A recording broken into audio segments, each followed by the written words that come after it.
జై శ్రీరామ్ అందరికీ నమస్కారం వెల్కమ్ టు న్యూస్ అఖండ నేను మీ కస్తూరి శ్రీధర్ మిత్రులారా మన మోడీ ప్రభుత్వం స్వదేశీ ఆయుధాల విషయంలో ఒక సంచలనాత్మకమైనటువంటి నిర్ణయం తీసుకుంది ఇంతకో ఆ నిర్ణయం ఏంది దానివల్ల మన దేశానికి కలిగేటటువంటి ప్రయోజనాలు ఏంటి అనేది ఈ న్యూస్ ద్వారా మీకు చెప్పే ప్రయత్నం చేస్తా ఓకేనా ఆపరేషన్ సింధూర్ ద్వారా మన భారత ప్రభుత్వం అనుకున్న దానికంటే ఎక్కువగా విజయాలను అయితే సాధించింది ఈ ఆపరేషన్ సింధూర్ ద్వారా భారత ప్రభుత్వం తన సత్తాను యావత్తు ప్రపంచానికి చాటి చెప్పింది అవునా కాదా మీరు ఒప్పుకుంటున్నారా ఈ ఆపరేషన్ సింధూర్ ద్వారా మొత్తంగా పాకిస్తాన్లోని 20% మిలిటరీ స్థావరాలన్నీ కూడా ధ్వంసం అయిపోయినాయి వీటన్నింటినీ ఈ పాకిస్తాన్ మళ్ళీ సమకూర్చుకోవాలంటే కనీసం 12 నుంచి 18 నెలల సమయం పడుతుందంట అంటే సంవత్సరం నుంచి 1.5 సంవత్సరం అన్నమాట ఇకపోతే ఈ ఆపరేషన్ సింధూర్లో 1 కాదు 2 కాదు 3 కాదు ఏకంగా 9 పాకిస్తాన్ యుద్ధ విమానాలు ధ్వంసమైనట్టు కొత్తగా వచ్చినటువంటి రిపోర్టుల ప్రకారం తెలుస్తుంది అంతేకాకుండా పాకిస్తాన్లోని 11 అత్యంత కీలకమైనటువంటి ఎయిర్ బేస్లను 5 ఆయుధ గిడ్డంగులతో సహా 8 రహస్య పాకిస్తాన్ మిలిటరీ ఆస్తులను కూడా మన భారతీయ సేనలు అయితే ధ్వంసం చేసేసాయి దీనికి కారణం వచ్చేసి మన స్వదేశీ ఆయుధాలే అది ఎట్లా కూడా చెప్తా గత 11 సంవత్సరాల నుంచి మన స్వదేశీయంగా దాదాపుగా 411 రకాల వివిధ ఆయుధాలను స్వదేశీయంగానే తయారు చేసినాం ఈ ఆయుధాలన్నింటినీ మన దేశ ప్రైవేటు రంగ సంస్థలే అభివృద్ధి చేయడం ఇక్కడ విశేషం దీంతో మన దేశంలో ఈ ప్రైవేటు రక్షణ రంగ ఆయుధాల మార్కెట్ విలువ 2.30 లక్షల కోట్లకు చేరుకునింది ఇవే ఆయుధాలను గనక మనం విదేశాల నుంచి కొనుగోలు చేసినట్టయితే మనకు కనీసం 10 లక్షల కోట్ల రూపాయల ఖర్చు అయితే అయిండేది దాన్ని బట్టి మీరు అర్థం చేసుకోండి మనకు ఎంత సమయం కానీ అదేవిధంగా డబ్బు కానీ ఆదా అయింటుందో పైగా మనకు కనీసం ఈ టెక్నాలజీ కూడా అందివచ్చేది కాదు కానీ ఇప్పుడు మన ప్రైవేటు రంగ సంస్థలు కొన్ని విదేశీ రక్షణ రంగ సంస్థలతో కలిసి ఈ అద్భుతాలను అయితే సాధించాయి విదేశీ ఆయుధాలకు ఏ మాత్రం తక్కువ కాకుండా మన దేశానికి చెందినటువంటి ప్రైవేటు రంగ సంస్థలు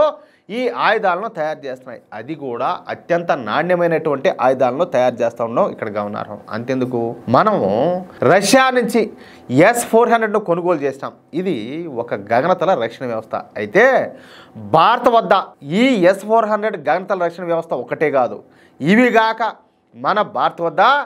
4 రకాల గగనతల రక్షణ వ్యవస్థలు కూడా ఉన్నాయి ఆకాశ్ ఎయిర్ డిఫెన్స్ సిస్టమ్స్ అదేవిధంగా Prithvi air defence systems Barak 8 గగనతల రక్షణ వ్యవస్థ అలాగే QRSAM లాంటి 4 గగనతల రక్షణ వ్యవస్థలు మన భారత వద్దన ఉన్నాయన్నమాట ఈ 4 గగనతల రక్షణ వ్యవస్థలను మన భారతదేశ రక్షణ రంగ సంస్థలే అభివృద్ధి చేయడం ఇక్కడ విశేషం చూడండి ఇవి గాక కామికాజీ డ్రోన్లను కూడా మన భారత ప్రభుత్వమే స్వదేశీయంగా తయారు చేస్తాను ఈ డ్రోన్ల మూలంగానే మన భారతీయ సేనలు పాకిస్తాన్లో ఉన్నటువంటి చైనా ఆయుధ వ్యవస్థలను పాకిస్తాన్లోని చైనా గగనతల రక్షణ వ్యవస్థలను అదేవిధంగా రాడాలను ధ్వంసం చేసి పారేశాం అంటే అతి తక్కువ కాలంలోనే మన భారత ప్రభుత్వం అద్భుతమైనటువంటి ఈ డ్రోన్లను కూడా తయారు చేసిందన్నమాట దీంతో ఇక ఈ రక్షణ రంగానికి సంబంధించి ప్రైవేటు రక్షణ రంగ సంస్థలను కూడా మరింత ప్రోత్సహించాలని చెప్పేసి మోడీ ప్రభుత్వం భావిస్తుంది కొన్ని ఆయుధాలకు మాత్రమే ఈ ప్రైవేటు రక్షణ రంగ సంస్థలను పరిమితం చేయకుండా ప్రతి డిఫెన్స్ ప్రాజెక్టులోనూ ఈ ప్రైవేటు రక్షణ రంగ పరిశ్రమలకు ఇక పైన స్థానం అయితే కల్పించున్నారు ఫ్రాన్స్ అమెరికాలో లాగానే మన భారతదేశంలో కూడా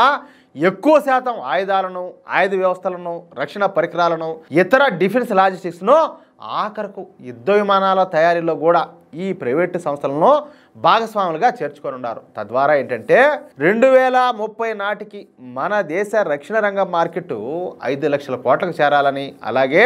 రక్షణ రంగ ఎగుమతులు 2 లక్షల కోట్లకు చేరాలని చెప్పేసి మన కేంద్ర ప్రభుత్వం టార్గెట్గా పెట్టుకునింది అది ఆ విషయమా అంటే రాను రాను స్వదేశీయంగా ఆత్మనిర్భర్ భారత్ అదేవిధంగా మేక్ ఇన్ ఇండియాలో భాగంగా మన రక్షణ రంగ పరిశ్రమ ఏంలే ఆకాశం ఎత్తున ఎదిగిపోతుంది అది విషయం ప్రపంచంలో మరే దేశానికి తీసిపోకుండా మన భారతదేశం అంత పటిష్టంగా తయారవుతుంది అది విషయం అంటే ఎంతసేపటికి మనం విదేశాల మీద ఆధారపడి అక్కడి నుంచి తెచ్చుకోవడమే కాదు మనం స్వదేశంగా తయారు చేసుకోవాలా వీలైతే మనము విదేశాలకు ఎగుమతులు కూడా చేయాలా అది కూడా రక్షణ రంగ వ్యవస్థలు అర్థమైందా ఇది ఆషామాషి న్యూస్ కాదు కేవలం ఇది నరేంద్ర మోడీ ప్రభుత్వంలోనే ఇటువంటి గొప్ప గొప్ప విజయాలన్నీ కూడా సాధ్యమవుతున్నాయి అవునా కదా నా మాటలతో మీరు ఏకీభవిస్తున్నారా మిత్రులారా ఈ న్యూస్ కనుక మీకు నచ్చినట్లయితే ఖచ్చితంగా ఈ న్యూస్ నలుగురికి షేర్ చేయండి అదేవిధంగా ప్రతి ఒక్కరూ కూడా మీ యొక్క అమూల్యమైన అభిప్రాయాలను ఖచ్చితంగా స్పష్టంగా కామెంట్ రూపంలో తెలియజేయండి. ఇంకో విషయం ఏంటంటే, ఇంతవరకు మీరు గనక మన ఛానల్ను సబ్స్క్రైబ్ చేసుకున్నట్లయితే ప్రతి ఒక్కరు కూడా మన ఛానల్ను సబ్స్క్రైబ్ చేసుకోండి, సపోర్ట్ చేయండి ప్లీజ్. జై శ్రీరామ్, జై హింద్.